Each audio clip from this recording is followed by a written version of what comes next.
He has spoken on the topics faith, family and freedom in Cuba, Belgium, Brazil, Congo, UK and all over the USA to crowds from 14 to 40,000. International leadership speaker, trainer and coach. Author of Learn to Raw Leadership, Attitude Hack, Live a More Excellent Life, 5 Battle Strategies of a Victorious Warrior. 2021 President's Lifetime Achievement Award recipient. Founding partner of the John Maxwell team. Toastmaster International Speech Competition semi-finalist. Founder of Tell It Like It Is TV, ThatGuyRocks.com and ThatGuySpeaks.com. Creator of Storypower TV, Transforming Grace TV, and Leading Leaders Podcast. Producer of 4 TV programs and podcasts for Liftable TV and World Trumpet Television as well as multiple social media channels. Please help me welcome J Loren Norris. Do you remember that now almost infamous line, "I see dead people"? Maybe you don't. I think the movie was called Sixth Sense. Sixth Sense. It's old. It goes way back, way back. But in the way back machine, there was a little boy who, everywhere he went, he could see people, ghosts, I guess, people who had already been dead. He could see them. But he didn't just, see them. He saw them. He understood their problems. He understood their pain. He knew the people they left behind and the regrets they had and what they wished they could have said to their loved ones before they left. It was a pretty powerful movie. Let me contrast that with the speaker who walks to the stage with their 47 slides on their slideshow, or maybe it's a webinar or it's a presentation of some other sort. And for the first 30, 40, 50% of their message, they tell you their story. Everything about their story. They don't ask who you are. They don't care about your pains, your problems, your regrets, they just want you to know them. They want you to know all about them. It's more like they're venting than they are connecting. That's a problem. And that's what I want to talk about in this episode of Leading Leaders. Subscribe now for our extensive video library of leadership lessons promoting faith, family, and freedom. I'm J Loren Norris with Leading Leaders Podcast, and I can tell you early on I followed the same shtick that everybody else did. I thought my story of trauma, the trajectory of train wrecks that my life has become, well, that's what everybody wants to hear. They want to hear where I messed up, where I was a failure, where I learned to succeed, what I did wrong, what I learned to do right. And while there's truth to a lot of that, in that people love a success story, but more than they love your success story, they want to know that you have a strategy, some tactics, some steps they can follow so that they can have a success story. And in order for you to give them strategies and tactics and steps to follow to give them a success story of their own, you first have to figure out what is the pain they're currently dealing with? What is the problem they have right now? And you might presume, well, they hired me to speak. Obviously, they know how good I am. Maybe they've asked me to be on the podcast. That means they've vetted my story and they know what I have to offer. Maybe, honestly, unlikely. And I say that because I get on a regular basis people who solicit me and say, "Hey, I want to be on your podcast." On this one. If you've watched this podcast for any period of time, in fact, I believe today is episode 1591.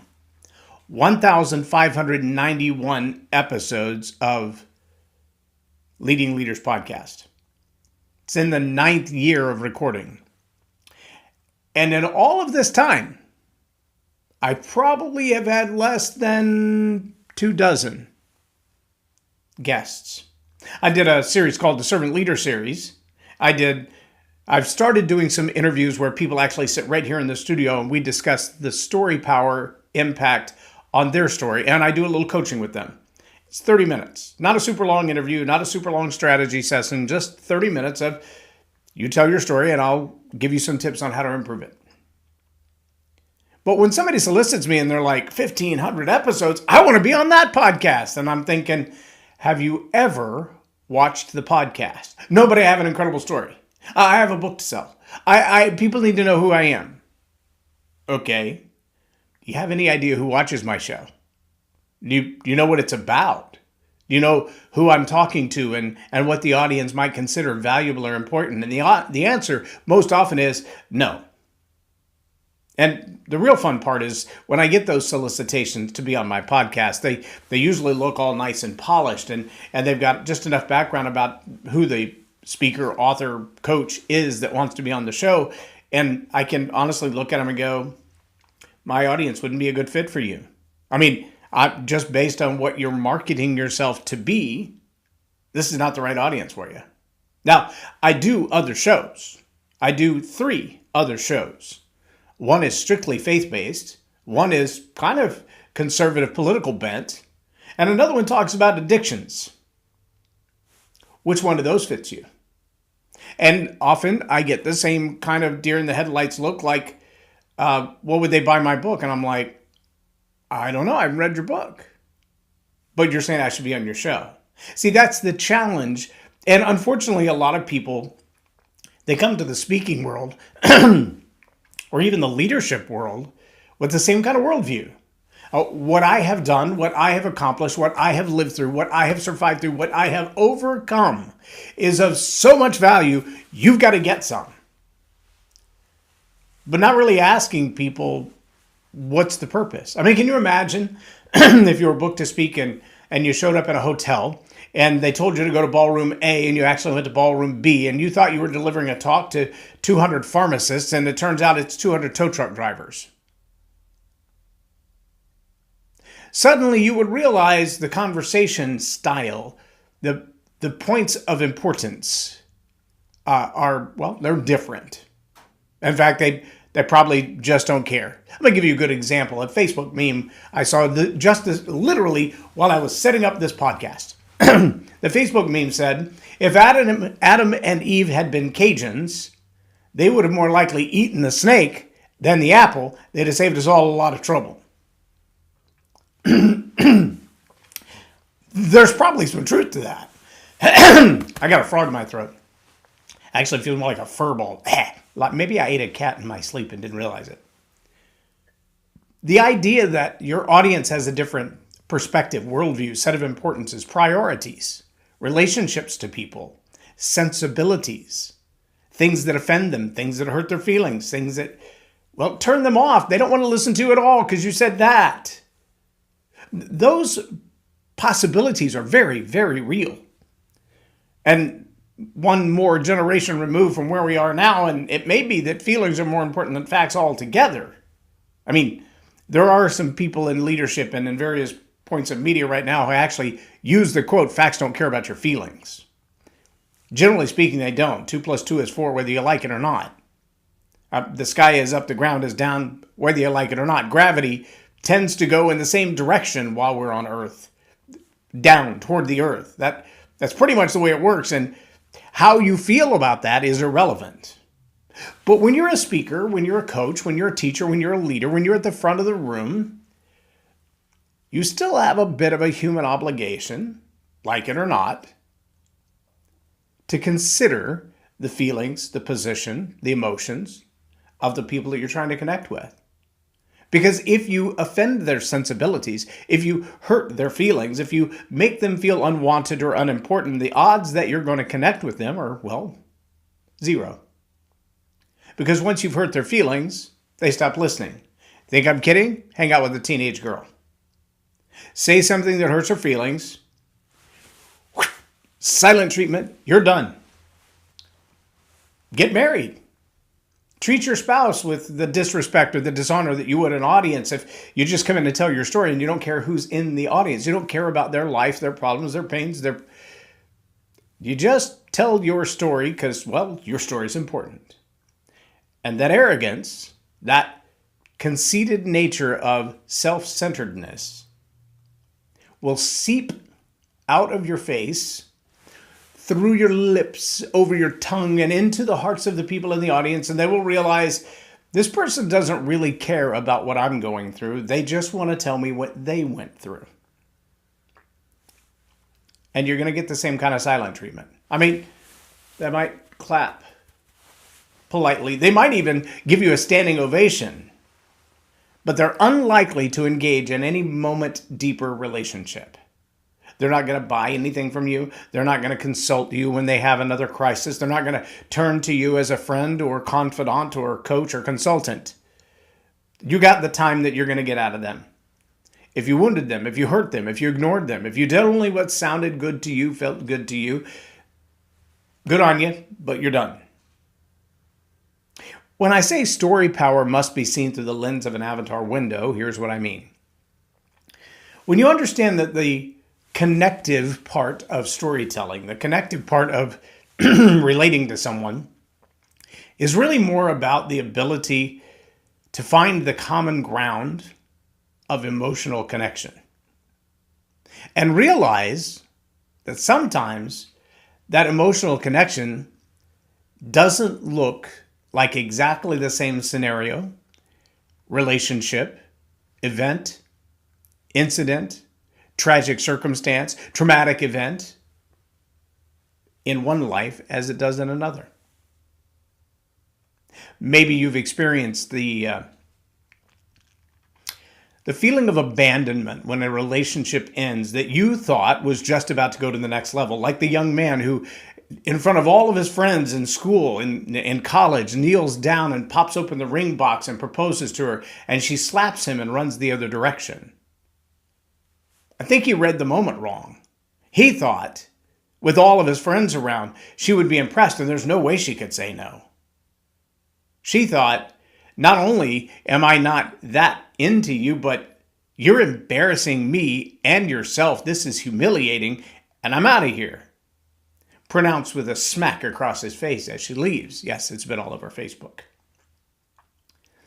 If you've experienced a moment like that, maybe it wasn't a proposal rejection. Maybe you weren't dejected by a potential mate. Maybe it was that dream job that you worked so hard to get qualified for. You took all the tests. You showed up in all the right places. You made all the right connections. You built all the right relationships. You smoothed just the right people to get the interview. Because just getting the interview, well, that was hard. It's not like you just sit in a resume and wait for somebody to call you back. You had to do the footwork to say, this is the company I want to work for. This is the job I want to have. That's the boss I want to be my boss for the next however many years. And you jump through all the hoops and you get the interview and you sit down in the interview and you take all the tests and you ace all the tests and you come in for the final day and you're waiting for a start time and you get a, yeah, not so much. That one I've experienced. I wasn't turned down on my marriage proposal. I've made two. The first one, it wasn't the right thing. Her dad recognized it. We didn't. We both cried. We went our separate ways. The second one, when I asked her to marry me, she said, "What took you so long?" That was 30 years ago. 30 years ago. Thank God she didn't turn me down, because this package is getting worse every day. I mean, what's left is not much left. But she's been holding on for dear life, and so have I. But I did get that interview, take all the tests, go through the process, refinement. I get into the final. In fact, there was one job, and this has happened on more than one occasion, unfortunately, but there was one job where I was one of 800 candidates. And there were some physical fitness tests and some agility tests and, applying for a job as a firefighter and police officer at DFW Airport. 800 of us applied. I did make it down into the final, 150, 200 people. The only thing we had left was the psych eval.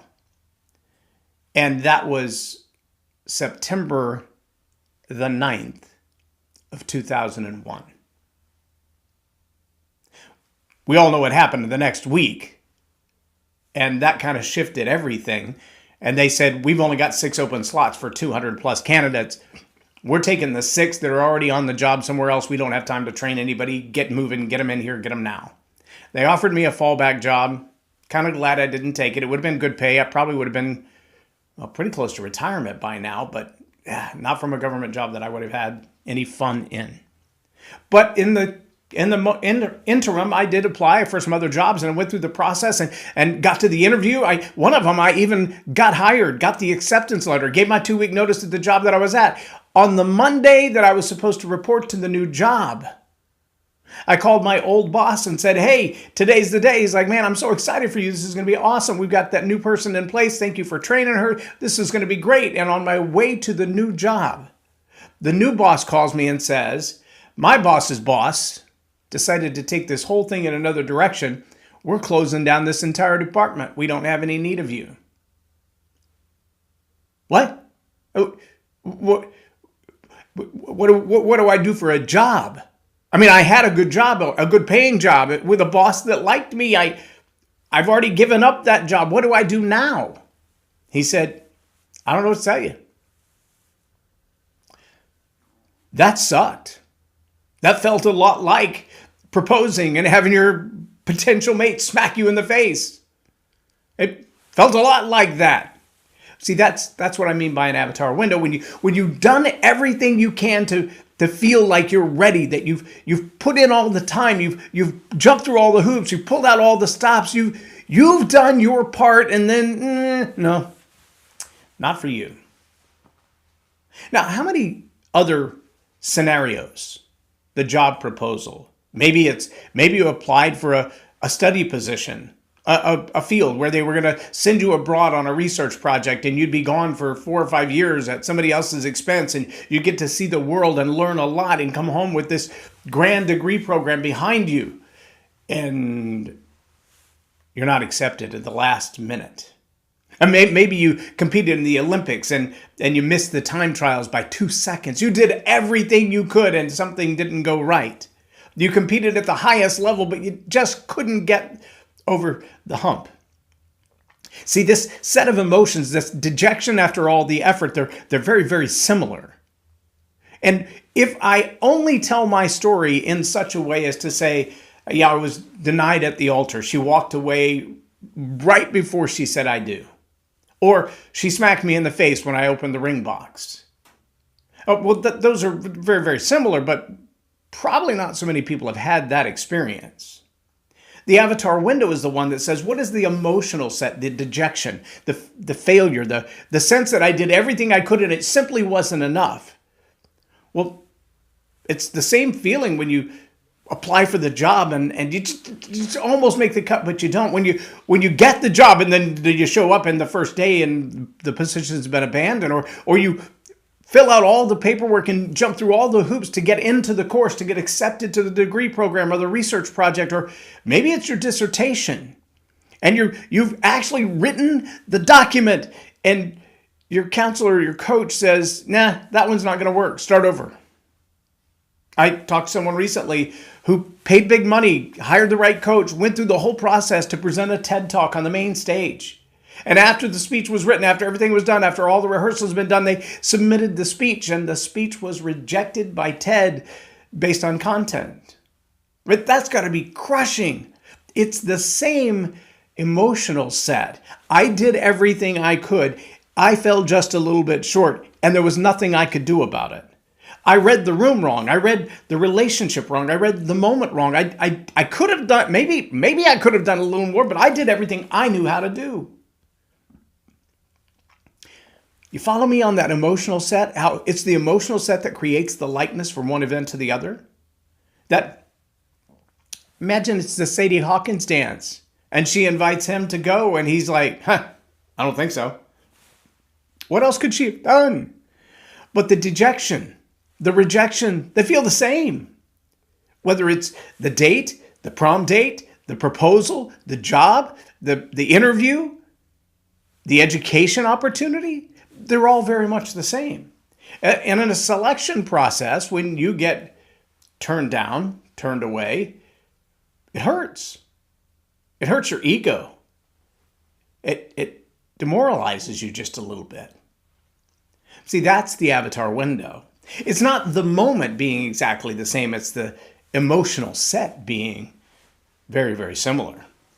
Now, if you've raised kids at all, raising kids, there's this really strange phenomenon.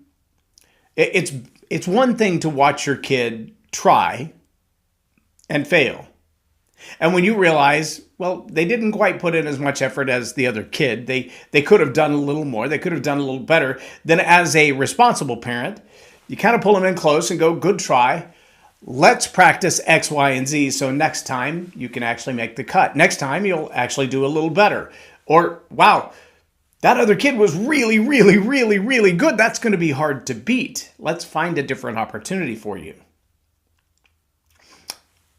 It's also near impossible as a parent to see your child face that kind of dejection, or your spouse to face that kind of dejection, and not kind of feel some of it for yourself. Now, I want to tell you a strange phenomenon. When there's 10 people, 20 people, 50 people, 1,000 people in the audience, and the speaker on the stage, the singer on the stage, the dancer on the stage forgets what's next, the next line, the next movement, the next point, the next pirouette. The audience feels that sense for them. Just go back and watch sometimes the facial expressions that are shown when you see something like, I don't know, America's Got Talent, American Idol, any one of those shows. When they're switching back and forth between the faces of the judges and the faces of the audience and the faces of the person on stage, when the person on stage believes, I got this, I've nailed it, I'm going to get the golden buzzer, and the audience knows differently, you can almost see the dejection in the faces of the audience, predicting back to them, yeah, that was not all you thought it was. I mean, did you really think that was that good? You can see it in their faces. You can see it in the faces of the judges. But even more than that, when they fail and they don't realize they failed, or they fail and they know, oh my gosh, I just made a mistake, and it could be the fatal mistake in what I've done. You can see the sympathy in the face of the audience. Well, that's what it feels like to be a parent watching your child do all they can, give their very, very best, and it's just not enough, or do their very, very best and make a mistake along the way. Spelling a word that they've practiced in the spelling bee 1,000 times, but when the moment comes, the pressure's too much and they miss it. That sense of dejection by, I don't know, osmosis across the room, that living vicariously through your child's sense of dejection, that's a whole different thing. But it's empathy. It's like the audience when when the young man was rejected by his potential, when she slapped him and walked away. There were people who were recording because, they wanted to put it on social media and have that record for him for later when she said yes. And they were like, oh, that's so painful to watch. And then there were others that were celebrating because they thought it was absolutely hysterical. Just tells me they've never had that pain. They don't resonate. When you're on the platform as a speaker, or you're on the webinar, you're on the coaching call, you're dealing with the audience in front of you, understand that it's harder sometimes to get them to feel exactly what you felt if the only opportunity you give them is a direct description. If you tell them, this is exactly what happened, the word picture implies to them that if they live through the exact same moment, they should feel exactly the same thing about it. And that's not always true. In fact, I wrote a poem one time about my redheaded stepchild and the various moments in our course of life together that caused my heart to skip a beat. I read that poem to a young lady, several years younger than me, but she was a mom. And when I read it to her, she snatched the original handwritten poem out of my hand, ripped it to shreds, and stormed out the door. Threw me out of her house. It was months later before she came back to me and she said, several of the moments in your story, I'm sure to you and your daughter, they were very endearing. And they are. Some of them we laugh about to this day. But for her, they triggered a traumatic memory. Why? Because I was focused on the imagery and not the emotion. I was focused on the imagery and not the emotion. I wasn't focused on how I felt in that moment as much as I was focused on the scene and painting the picture. That was a dozen years ago. I don't do that anymore. I'm not going to take the chance of painting a picture that somebody else can feel differently than I felt. I want them to sense the same emotional response that I did. I want them to know what I felt like because they probably have felt like that before, but the moment might have been a little different. The avatar window is what allows you in the course of the speech, in the course of the story, to say, well, maybe you didn't feel like I did because you didn't actually get turned down for the job, get hired for the job, and then turned down for actually get the job, and on your way to start the job, you didn't get it. But you might have felt like that when you competed at the highest level and didn't make it, when you applied for the position and got turned down, when you wanted to go on that research project and you were left behind. It feels the same. It feels the same. That, my friends, is an avatar window. And when you're working on stories, you've got to be willing to do the homework, know who your audience is, know some of the experiences they've been through, know the reason that they've asked you to connect with them, to talk with them, to share stories and ideas with them, where they find the resonance of the pain, whether it's presumed or it's absolutely known. They want to know how you can help them overcome the pain that they're dealing with. That's on you. That's your ability to deliver. So I challenge you as storytellers to think through the avatar window. And if that's something you need some help with, there's a couple of resources that I offer. The Storypower Masterclass online. You can find that on storypowermasterclass.com. The online version, it's the same as the 6-hour version in class. You just don't get the value of all the other people with immediate feedback. And you don't get me hearing your story and telling it back to you so you can see at least one more way to consider telling your story. But you do get all 6 hours of the content, 29 videos, and it's $1,000. Pretty cheap. You can do the same thing live for double the price, or you can hire me for one-on-one coaching.